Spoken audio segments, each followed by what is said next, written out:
Hello and welcome to episode 387 of the Mark and Me podcast.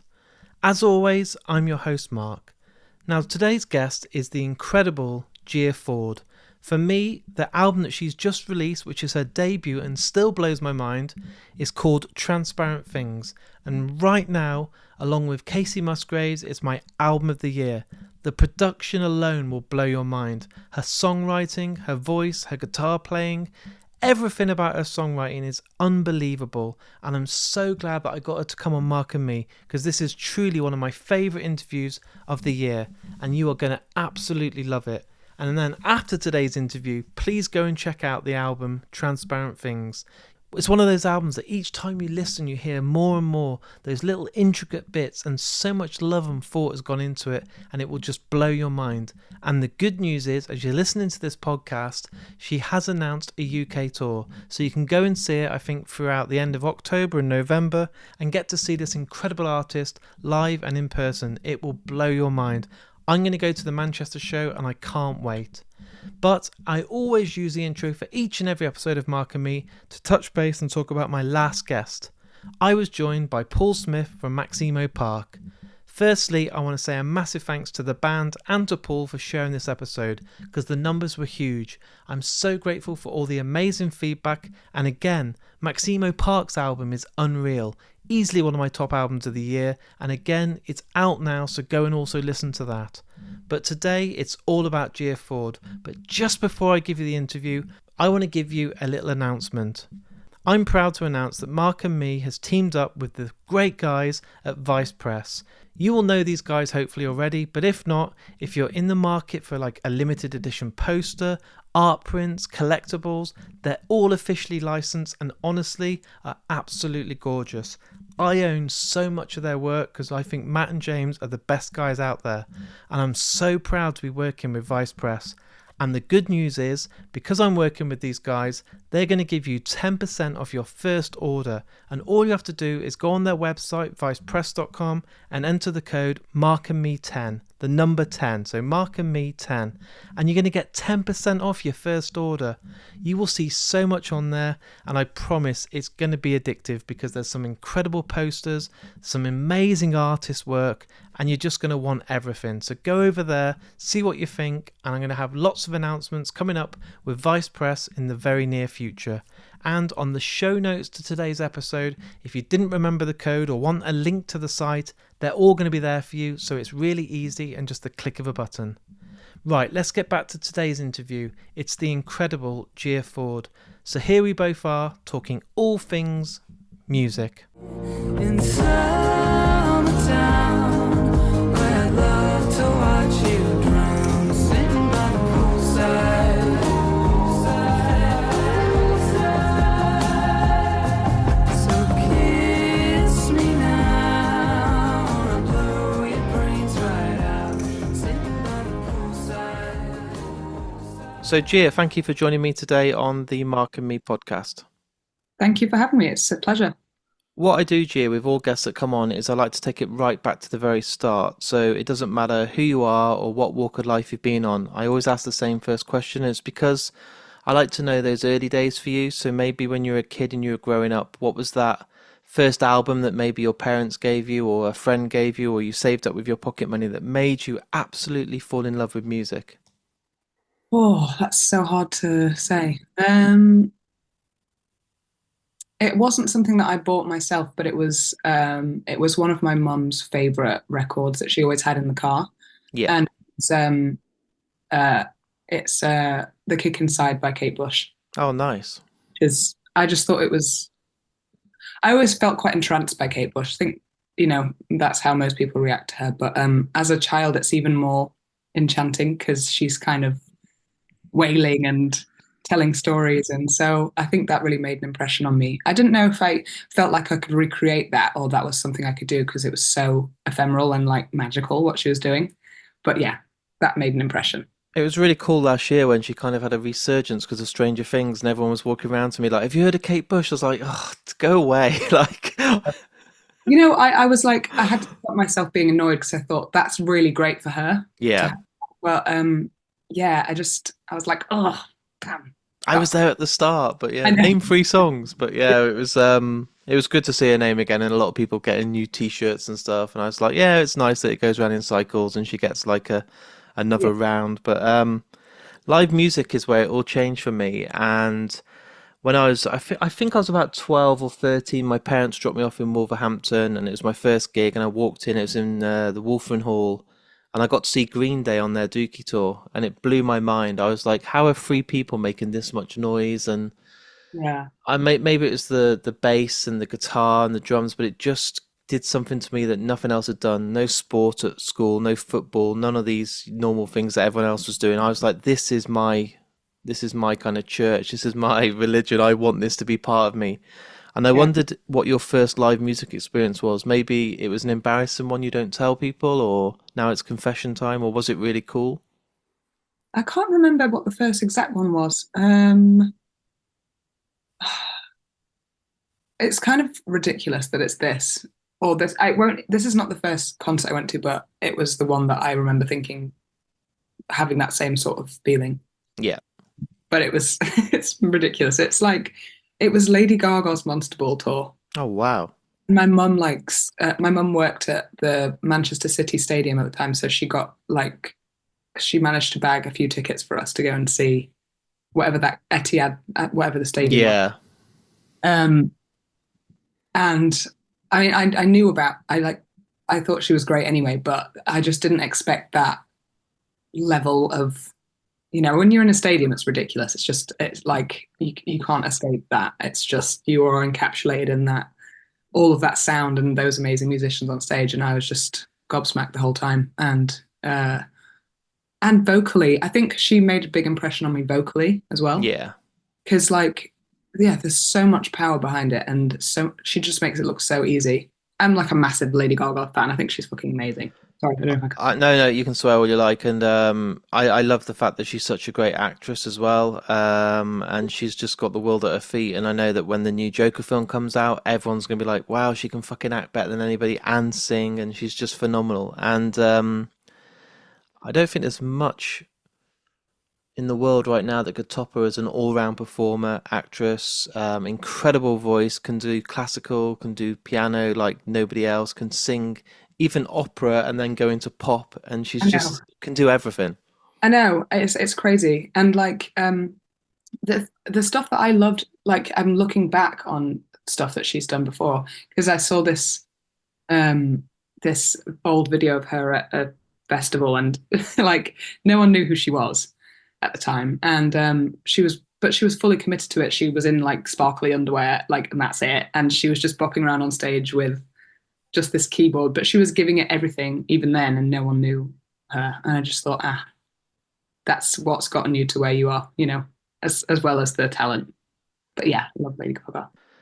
So I mean, Lady Gaga is an incredible first. Well, maybe not the first, but one of the first, and that obviously you just said inspired you and is still an influence today. And I was wondering at what point you thought to yourself, "I want to do this. I want to give this a go. I want to be like Lady Gaga or another musician out there and actually be taken seriously." I think it came more off the back of just realizing that I could write songs and I liked the process of writing music. And Yeah, that came from a really random corner of music, which I'm not that interested anymore. But when I was like 12 or 13, I was really into like Ben Howard and like Tallest Man on Earth and stuff like that. And I just loved the intricacy of the guitar and all the storytelling of it and how it felt like they had just been the sole creators of it. And I think that element was really powerful to me because I've always wanted to do writing as well. I've always wanted to be a writer. So I think, yeah, just that concept of that they'd sat on their own and they'd come up with this whole piece of music. I just thought that was incredible. Um, and then maybe I think that was those two were quite. I just remember watching them on YouTube back in the day when I would just scroll on YouTube all day and watch people perform. But I think this guy, Tallest Man on Earth, he had a big Gretsch, like a hollow-bodied Gretsch, but he'd write like proper like folk stuff on it, but he'd put it through really beautiful like pedal sounds and stuff, and I thought that was amazing. And it yeah. was just him on stage. I don't know, it was just probably those two, really.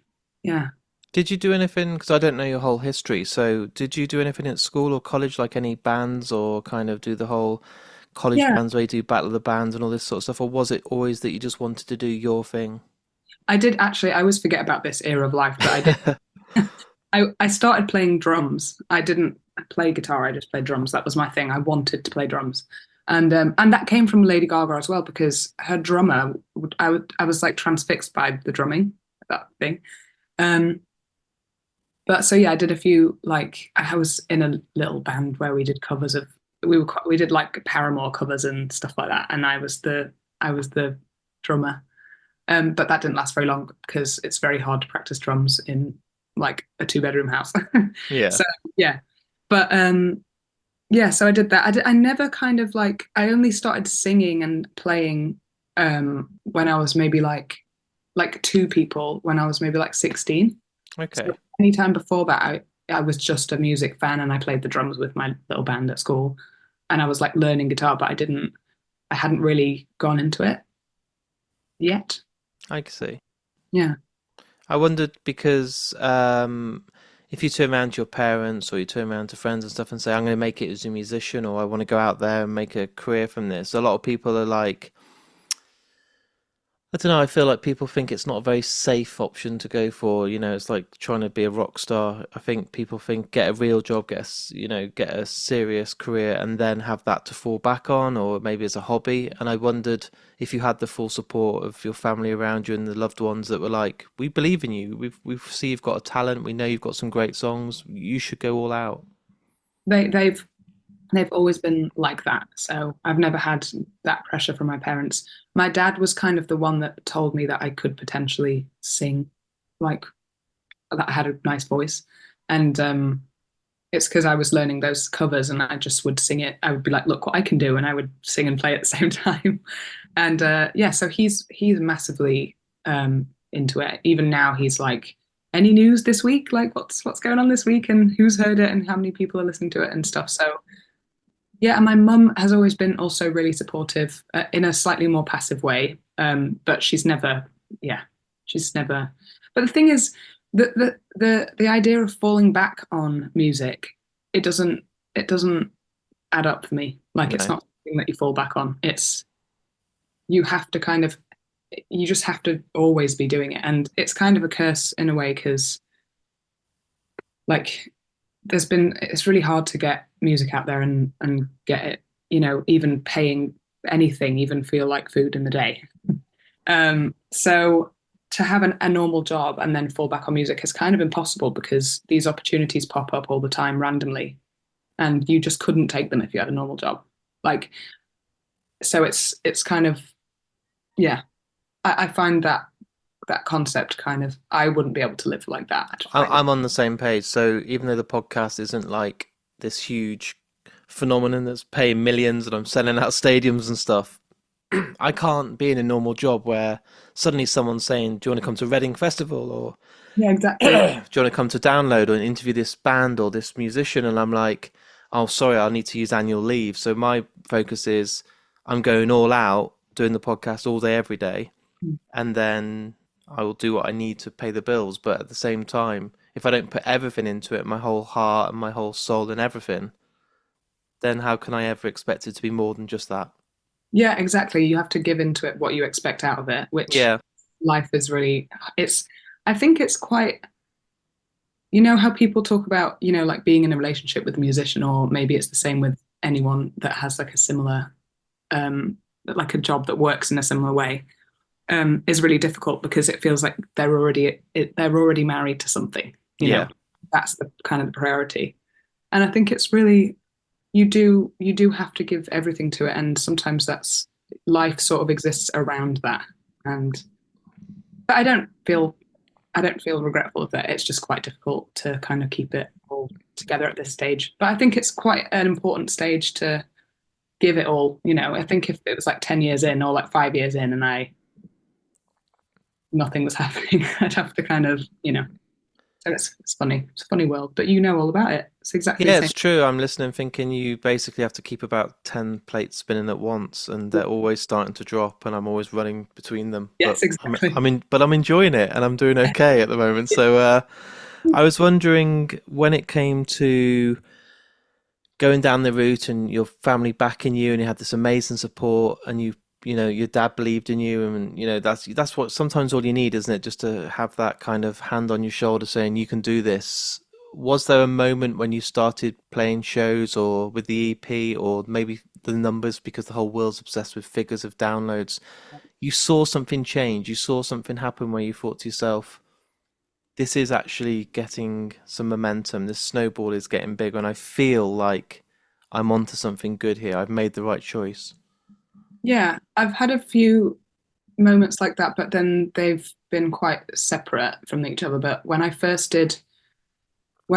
released my first EP with my old label, and even just getting signed to that label, actually, I thought, ah, because the way that I got discovered initially was really random. And it was like I wasn't putting myself out there at all. I just put a few things on SoundCloud, but it was mainly for my family, Yeah. to my friends to hear, and just so I had something to send around.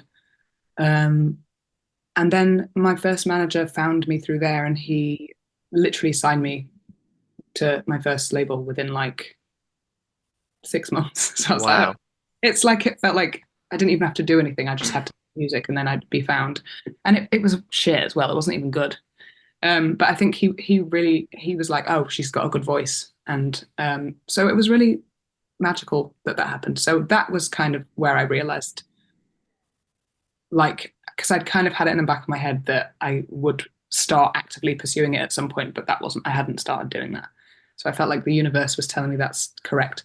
And then when I released my first EP, that I got quite a lot of support for that, which was great. And at the time, I felt again that I'd made the right decision. I felt quite separate from that music, um, so I didn't fully feel like I was doing the right thing, but it was getting recognition and people, just the idea that I could make music that people would listen to and say that's good and then put it in their playlist. It seems like a simple thing now because I've been doing it for a while, but like at the time, to see my voice on someone's playlist was kind of crazy, and I thought, yeah. But to be honest, I felt like this for ages now, that it's the right path, even if it is really difficult. I've always kind of felt like it's the right thing, and that if it doesn't work out, it's kind of nothing to do with me. It's more to do with the landscape and how saturated it is. And so the longer I can kind of chip away at it, I think I will eventually get someone with it. But yeah, it kind of feels like I wouldn't ever choose to do anything else, you know? Are you able, because you're so invested, it is you, it's your name, it's your music, it's your lyrics, are you able to ever take a step back as an outsider and look on yourself and kind of see the growth? Are you able to think, actually, the last time we played this venue, no one turned up, and now there's a handful of people. Actually, the poster, I'm going higher up at the festival, or there's more people bought albums tonight, or you get to see that kind of Yeah. I organic literally, growth. I just thought this the other day because I've been doing some record shows to promote the album this week. I've got the last one tomorrow. And they by no means packed in any way, but like at each show there's been people who've just been interested that don't know who I am, and then there's been people that are genuine fans that have decided to come and see me because they knew my music. Yeah. And that the amount of people, the amount of actual fans that come to shows has changed a lot in the past like year, just through dropping all the singles and stuff from the album. So I can see that growth. And then, like you said, the festival thing, that it's so small. The increments of change are so small in this thing. It's like you can't really expect any more than that. And I know that even though it seems like a small step, there it's like an accumulative like thing. And I kind of believe that um, that's the truth of it. So I'm hopeful. Yeah. I kind of feel like you see more on the journey if it's a slower journey that's a more rewarding one in the end. I feel like if you sprint, and it's amazing for these bands and these artists that get an overnight success where they blow up, and it's so good to see for those people. But at the same time, I feel you appreciate and you really get to kind of live the growth if you take time and see it organically grow. And like you said, they might not be absolutely packed, but maybe next time you do an album tour, each venue or record shop is going to have a massive queue, and you're like, oh, that's great. I remember this time last year. If it was suddenly you're as big as Lady Gaga playing stadiums next week, I don't know if you'd appreciate it as much. It'd be incredible, but I think you might be a bit blinded. I don't think it's a natural, like, it's not a natural event, is it? That would No, happen. Yeah, I can't imagine it. I think it would kind of send you into a bit of a spiral. If I'd been doing what I've been doing for the past week, which is playing in front of people in record shops, but they were all absolutely packed, and like whether 100 people wanted to me to sign their record, I'd just be shot. I wouldn't know what to do with myself. I no. wouldn't know what to think about anything. Yeah, like I said, I'm aware of the incremental growth. I'm really pleased to see it that way. And like, yeah, it allows me to keep my demeanor because I'm quite a calm person and introspective. And I feel like that's nice that I can kind of have a handle on it all, um, but still see that people are starting to enjoy it. It's such a grounded and mature approach. Some people just lose it because they can't keep sight on just the current, and they're always too focused on what's ahead. Yeah. I just think it's not very, I could feel like that, but it's not, I'm the only one that would suffer there. I don't It's know not how healthy. Yeah. I've been it's, there and I've been obsessed with numbers and focusing too much on what there is to try and get to for other people to then take recognition. And in the end, I'm like, actually, I'm comfortable where I am and I'm quite happy to just see what it's meant to be ahead of me. yeah. And also even, I don't know if you ever feel like this, but you lose sight of where you've found yourself, like the height of your like wall, if you could say it like that. Like you've kind of done a lot to get to this point. Yeah. Even 5 years ago, it was so different. And so yeah, you have to remind yourself of that. Like, what am I doing? Okay, I've got an album out and I've got vinyl out and all these things. So it just feels like you have to remember that and just keep check on that. When it came to obviously recording Transparent Things, your debut full album, um, and I'm not just saying this because you're here now. I'd say this to my friends at a pub or a gig when I hang out with people.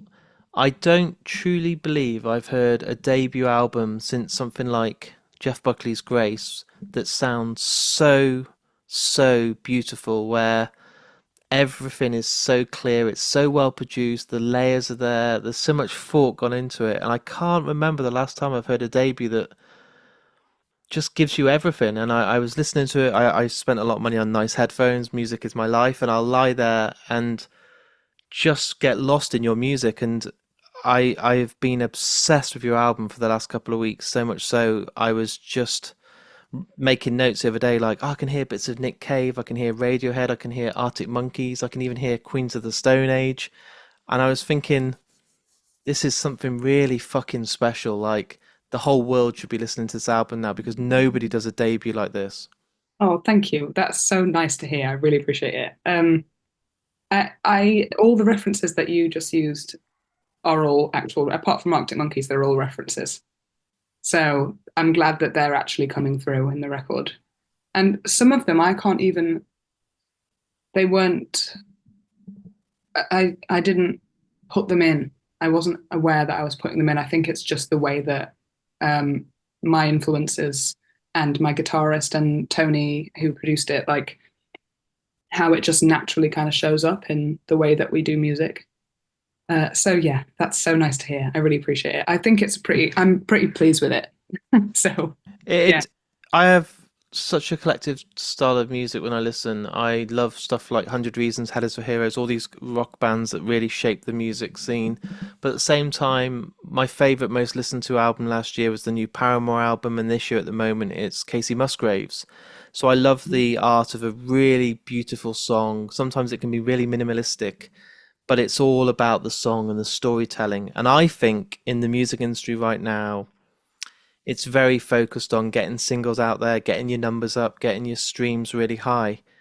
but there's a bit of a lost art now in the concept of a whole album because people are very keen to just get the really strong songs at the start because people's attention span isn't what it used to be. I sound like a granddad, but people love TikTok and films that are only 2 minutes instead of 2 hour epics because the world's very busy. But it's so nice to hear how much thought and I think the track listing for your album and the concept of an album that is quite rare nowadays. I don't think people are doing that. I think people are just trying to smash the singles out. So it must be quite nice you've had that kind of time and respect to give the album what it deserves. Yeah, I think it was quite lucky that I got the opportunity to do it a full length actually, because I've never had that in the past. I've with my old label it was EPs, and I think a lot of people operate that way Yeah, because again, it just gives you the chance to drop singles, and I understand that, totally understand that. I might even do that after this. But yeah, just the opportunity to do it has been so rare, and even in the way, the classic way where we actually got put in a studio and I took my guitarist Connor, and but then we had like really amazing session players um, who brought their flair to the record, and we had a proper producer and a proper studio and a engineer, and we went away and did it. So like I never thought I'd have that experience because these days you can do anything anywhere. yeah, Like all my EPs, all of them, the two first EPs, I did with Fred in his living room on his laptop. yeah, So it was like the complete antithesis of that experience. So, but yeah, we did. I think we were all, everyone that's been involved with the project believes in records and full lengths. It's like uh, Jeremy that runs my label. It was his suggestion. I didn't say, "Can I do a record?" He was like, "You need to do a record." And he's been around for ages, and I think he understands the art of it and the importance of full length. I do think people are coming back to it, though. I think people get it a bit more. Like young people get it a lot more these days. Um, so I'm hoping that it's kind of going to continue in that vein. I think kids are finding their parents' record collections, and they're kind of going, yeah. oh. And then because vinyl's had a resurgence, they can find their new favorite artists have an album or have a vinyl. And I think we're just all bored of just the constant income of singles. There's no context, you No, know. Um, it and makes that's it quite disposable as well. And I'm guilty of this myself because I used to buy CDs all the time, and my mates were all like, well, "I've got Spotify, and you don't need it all." And I'm like, "Yeah, but there's something quite nice about hitting play on a CD and just letting it play, and then discovering the songs that are towards the end of the album that maybe you wouldn't have found if you had just been on Spotify and listened to the top hits or a playlist." I sound like a granddad, but no, vinyl's made it even more that way because you physically have to get up, move the stylus to another track. So I believe you are right. People are discovering their parents' Beach Boys albums or the Beatles or stuff like that and letting an album play through its entirety because you don't want to have to get up and keep moving it. So yeah, exactly. maybe it is going back to the way it should be. But I definitely felt over the last decade there was this real crazy drive where some bands weren't even releasing albums anymore. It was just, oh, here's another EP or another single. Or it got to the point they released 8 singles, and you'd buy the album and be like, oh, there's only 2 extra tracks now because I've heard it all. I know it's funny, isn't it? I don't know. I don't really know what to make of it all, to be honest, because it's when you're trying to get it's about success, isn't it? It's like the single thing is a success thing, and when you're making an album, it's all about. It feels to me more that it's the craft that you're putting precedence on. It's like, okay, I'm making a full length album, and it's about the fact that I love this music and it Yeah, has a concept. And but with singles, it's like this. I think it's equally as important if you want your music to be heard, but it's kind of a different side of it, isn't it? It's like, well, if you're incessant enough and drip feeding these singles, something might kind of spark at some point. And with an album, you have less of that opportunity, I guess.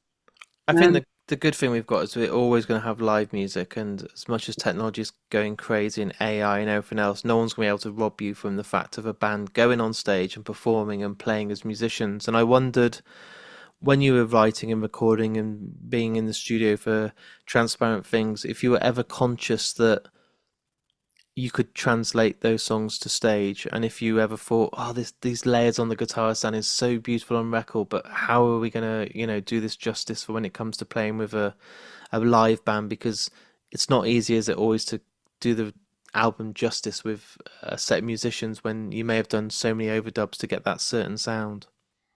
Yeah, I think we were quite. I mean, there is a lot of guitars on the record, to be honest.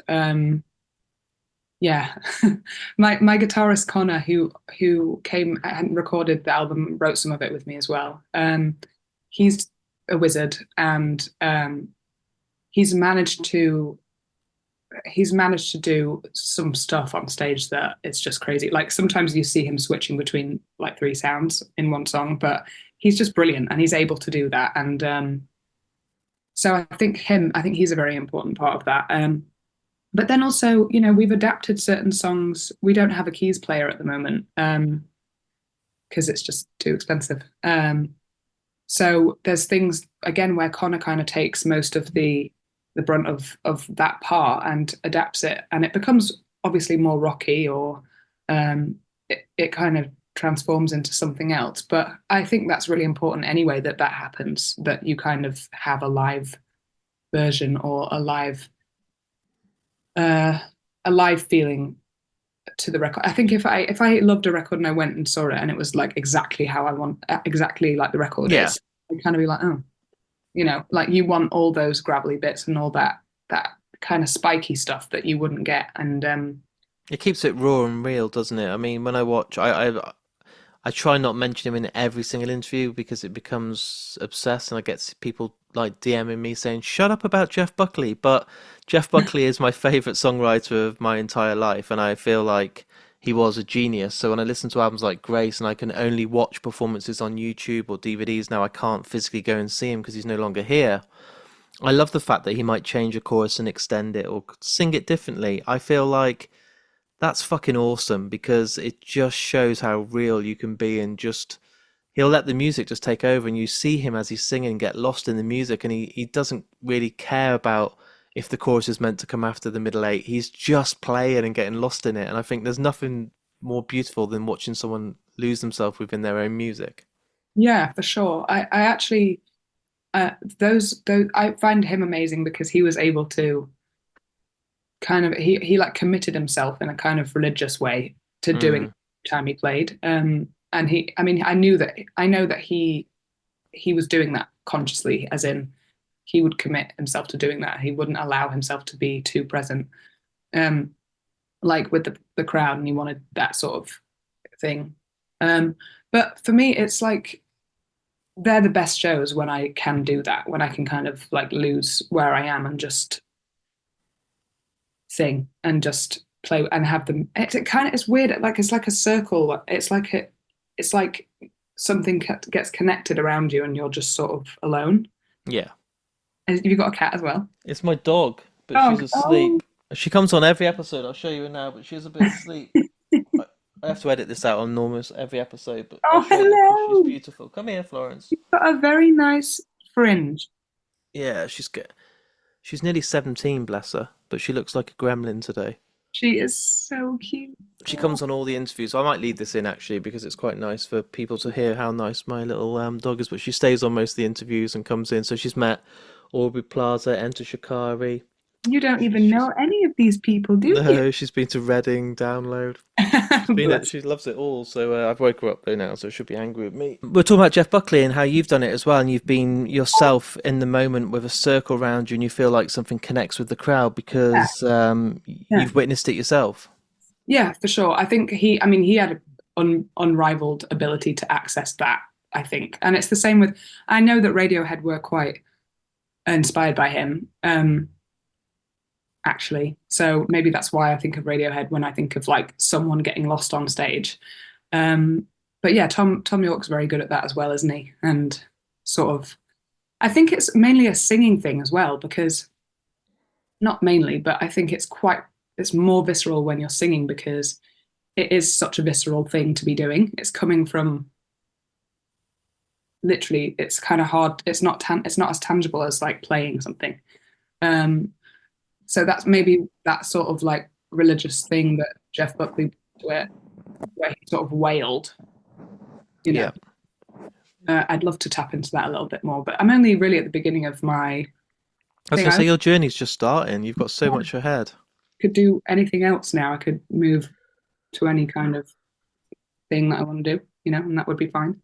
It leads nicely actually onto my next question, because what I was thinking of is, and I really meant every word I said with this debut, it's absolutely fucking, it's a masterpiece. And I know that I'm going to fall in love with it deeper and deeper as the time goes on, because I'll hear different lyrics and take different meanings from it, and the songs are just timeless. I could listen to this album 20 years ago, or probably 20 years in the future, and I know it's still going to sound timeless, and it doesn't kind of, it stands the test of time, and I can tell that already. But I wondered the pressure that you now probably put yourself under with such, you're so happy with your album, you're not like, oh, I'm bored of it, you're like, yeah, I'm proud of this. Where does it even go from here to try and think, what do I do next? Because you've left your blueprint on the industry now. You've raised the bar. You're kind of like, this is me. And I always wonder, with all artists and all bands, that second album is always going to be tough, because you've put your heart and blood and soul into everything. I was always worried that I would feel that pressure about the second album because it's such a thing, isn't it? Yeah. But I don't really feel that way. I think even now, even though the album's just come out, it was finished like in April 23. Oh, wow. So a lot of time has passed since then. And so I feel like I've only just, even not in just in the career, but I've only just started creatively as well. I think I've learned so much between then and now. And I learned so much actually creating the record because everyone that I was working with is just incredible. Um, but we've started. I've got more songs already, and I've taken those lessons into those songs, and I think they're kind of just as good or maybe slightly better than. That's awesome. So I mean, I might be wrong, but um, I just think it's just doesn't feel like that to me. It feels like just the start of it, even creatively. And also, I don't know whether they'll even become. I don't know what I'll do next. You never know. Like songs sort of just come to you, and you just sort of keep writing them, and then suddenly you look back, and so much of it has just morphed into something that you couldn't have thought about before. So I try not to waste my time worrying about what I might create, but just keep kind of. I hope this album keeps growing in popularity and people understand it and understand, how we love it because I think I love it the same as you do. Yeah. Um, I hope that people see that and that I get the opportunity to show that to people more because it really is. I do genuinely believe that, because this is not, in my mind, it's not just my album. I've created this with people that are just like the musicians that are on that record are just ridiculous. And they've had full lives of getting to that point where they are this amazing. And so I feel like our record in that sense deserves, I think if everyone knew what it was, that it would be great and everyone would love it. I just don't have a doubt about that at all. So I think it's just about literally just trying to get it above the waterline and get people to actually see it. Yeah, I went off on a bit of a tangent No, then, no, but it all makes sense. And as I'm sitting here, I'm just nodding because I agree with all of it. And I was thinking today, where you're at probably in your head for next year, you're probably thinking, I want to do festivals, I want to get out there, do as many shows as I can, play as much live. And I was thinking, what festival would I put you at? Because I look at your music as it could work at something like 2000 Trees, because it's such a great crowd and they're very collective and they're into the guitar driven, and I think it's got bits of everything, but at the same time, you're not a person that'd be playing at Download Festival, for example. But I was thinking to myself, like, your music is, I can't think of anyone else that sounds like you, so I'm kind of like, where would I put you, if that makes sense? yeah, I understand what you mean there because I can't. Yeah, it's a similar thing. I don't really know. I think it's more of a general thing. I played Green Man the other week, and Yeah, that crowd was really good for me because they were so up for listening to anything. They were like, it was such an eclectic lineup, and everyone was kind of just they wanted to hear new music, they wanted to hear whatever it was, they would accept it. And I think that's the kind of place I need to be, where like real music lovers, not just kind of, there's types of festivals where people have other agendas, and that's the Of reason. course. But I think proper festivals where people want to discover new music, that's where I need to be, I think. And just have a love and respect for live music as a genre, not just, oh, they're not metal enough, or no, I'm not going to go and see them. They don't play anything that's too heavy. They like the fact that they're just welcoming of, I might discover my favorite artist this weekend. Yeah. And if I don't, it's fine. I would have had a nice, whatever. Yeah, I can still have a nice glass of wine and watch a great artist. Yeah. And sleep in a tent. Love that. Yeah, In the Brecon Beacons. Yeah, no, Green Man was amazing and the lineup was amazing. And even like the headline acts were like amazing alternative. Like Big Thief did the night before I played and they were absolutely incredible and a massive yeah, big fan. And then Nadine Shah did a big set, which is like it was so amazing because it's so like left leaning and it's really quite like abstract music, really. But everybody loved it. They packed into it, and it gave me hope because I think I sometimes feel a little bit like, oh, there's so much shit. There's so much shit like yeah. people putting out, and there's a little cog that is just about, I don't know what it's about, but it's not music. You know what I mean? It just churns out weird stuff. Yeah, So to actually see proper music is just so, yeah, refreshing. Yeah. refreshing. Yeah. What I do on the podcast, and it's my final question for you today. I feel like I could talk to you for hours if I'm honest. I'm kind of like, I feel like we just scraped the surface, so maybe down the line we do a follow up because I'd love to do a bit 100%. of a deep dive on the album itself. But I think it's nice today for the listeners out there to kind of discover you from the podcast, and then hopefully check out your music, and then let's set up something else, and we'll really go deep on the album and talk about the songs in detail. Yeah, I'd love to. But what I do, and I'm going to put you on the spot now, and it's quite cruel, but my final question is to ask you to choose any song by any artist in the entire world to be played. So, as this interview is all edited and ready for the world to listen to, I will polish it, I'll put it out there. Mark Okay. and Me comes out, and you get on the spot to choose the song that's played after today's interview. It keeps it really original. I love the fact that there's 370 different choices out there, and you might pick some song that nobody's ever heard before, or you pick a real obvious song. But what You know, I am interested in is why it came to your heart before any other. we've been talking about how difficult it is to all these little steps that are really important for new artists. Yeah, I'm going to do that. I'm going to get you to play someone that I think is really great.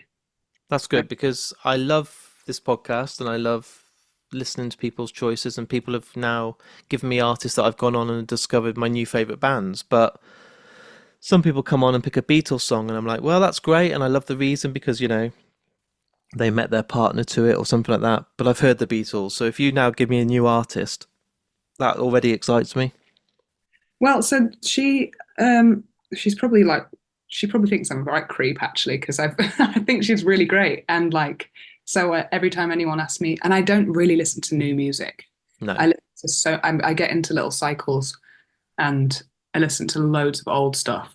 Like, I'm so I'm the same. I'm literally what I'll do is I'll have an artist that I'm obsessed with. I've talked to you about Jeff Buckley, but Radiohead are probably my most listened to band of my life, and I've for some reason for the last 2 months I've just been listening to In Rainbows. That's all I've listened to. So like I've not gone on and listened to any radio. I've not gone and listened to anything that someone sent me, apart from obviously when I'm doing interviews. But I'm obsessed, and I'm like that album's 10 years old, and I'm still listening to it every day like it's just come out.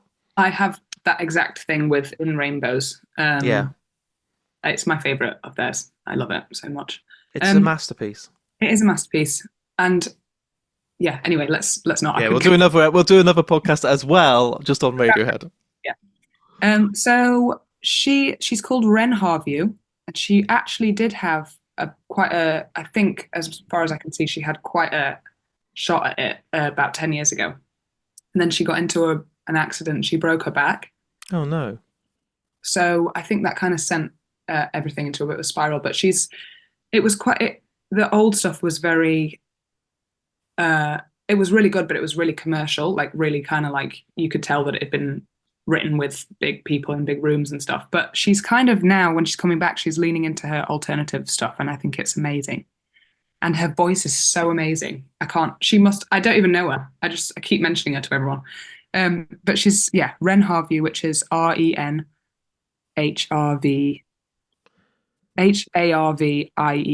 I'm literally just looking now, and I've just seen the cover for Black Wig, and it's probably my favourite picture ever. Yeah, that's the song I want you to play. Lovely.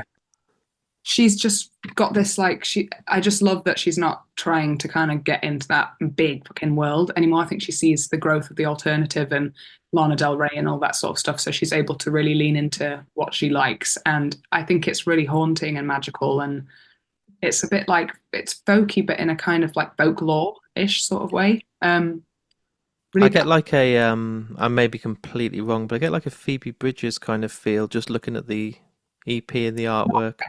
it's not like that. Okay. It's you'll she's got such a classic voice, like proper, like famous female vocalist kind of voice. It's absolutely beautiful. I think you'll love it. I can't wait. And it's really weird. Next week you'll see I'm doing a podcast with her, and I'll be like, "Yep, that worked." That's what I think she really deserves it. I think she's really amazing. Like, anyway, so yeah, there you go.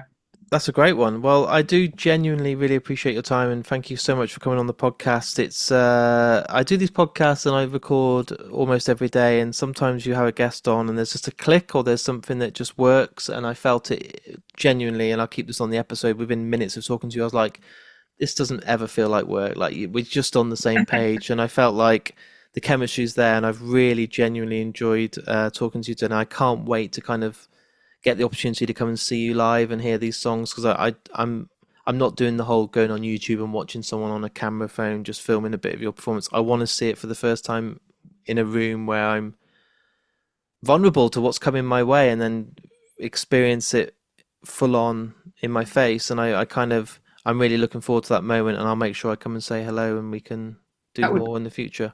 Yeah, that would be amazing. Are you based in London?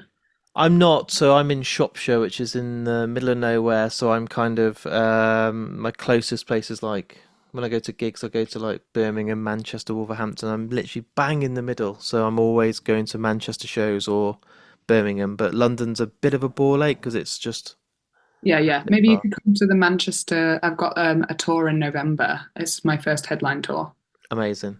and I'm playing the Yes Basement in Manchester. So you should come to. Perfect. I will come to that. I give you my word. And I always follow through on this. People are like, yeah. And then you get to the gig and you're like, oh, fuck, he did stick to what he said. And I'll come and say hello. And genuinely been a pleasure. So thank you. Me too. I've really loved it. Thank you so much. No And thank you problem. for everything that you said about it. It really makes my day really, I start. mean it. And it's only, no, the listeners out there, it's not even 11 a.m. So it's a nice start to the day. But I mean it. And I've had artists on that I've not quite understood the album, or I've not quite got what I've listened to, and it's not been quite my thing, but they've told a great story or they've been a great guest. But with you, I love your story, I love what you've done, and at this moment in time, it's you and Casey Musgraves as my albums of the year, like flawless. Brilliant. So I'll let you know how you get on against Casey at the end of the year. Yeah. If I don't win, I you're know. not a gig. I'll let you go and enjoy the rest of your day. Look after yourself, and I'll speak to you soon. Speak to you soon. You think I'm cold, but I'm no stranger. I hear you thinking through the wall. Am I the June to your December?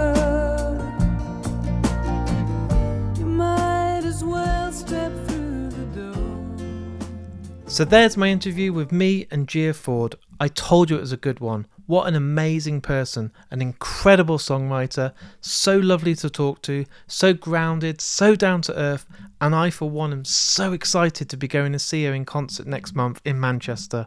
I really can't wait to hear these songs from this album live. She is a genius, and I do honestly truly mean that. Go and listen to the album. Go and listen to all the layers and all the incredible production.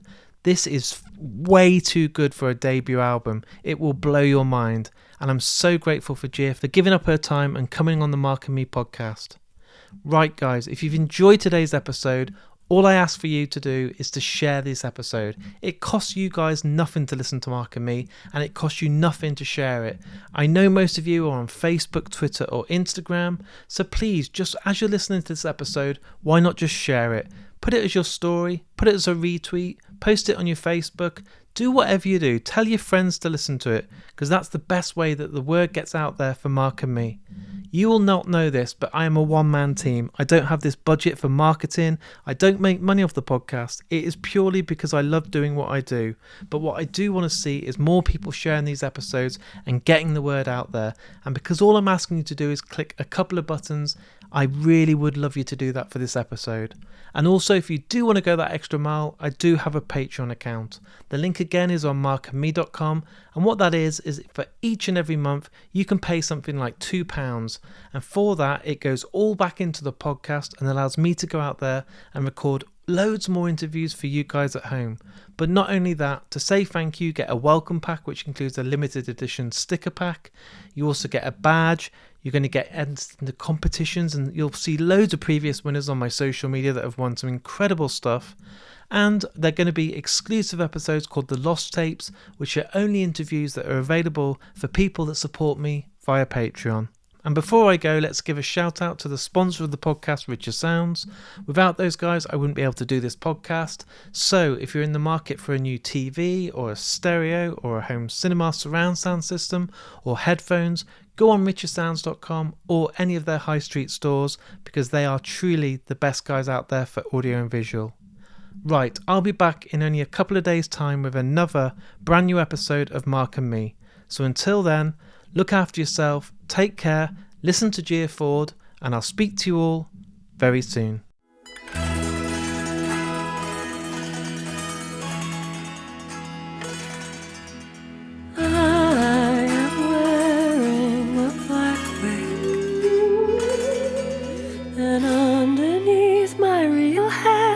Is exactly the same. My face is serene like a round oval egg, but rest assured inside I am screaming. I dance with myself, shadow puppets on the wall, my elegant hands intertwining swan necks. I wonder what the point of me is after all, since I do things like this all alone. You wanna prop me up, marionette puppet. Did you forget I am Miss Mary Antoinette? Under my many skirts there are secrets. Do my secrets secretly make you sweat? And if the void terrifies you, I'm sorry, but it may look like our time in the sun is young. The void is an empty passenger, a companion.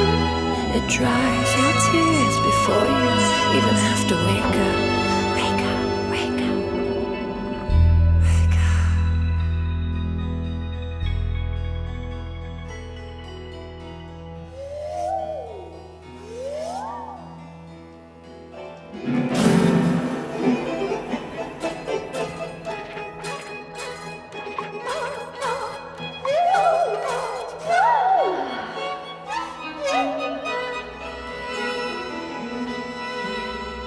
All of my pain is a Trojan horse.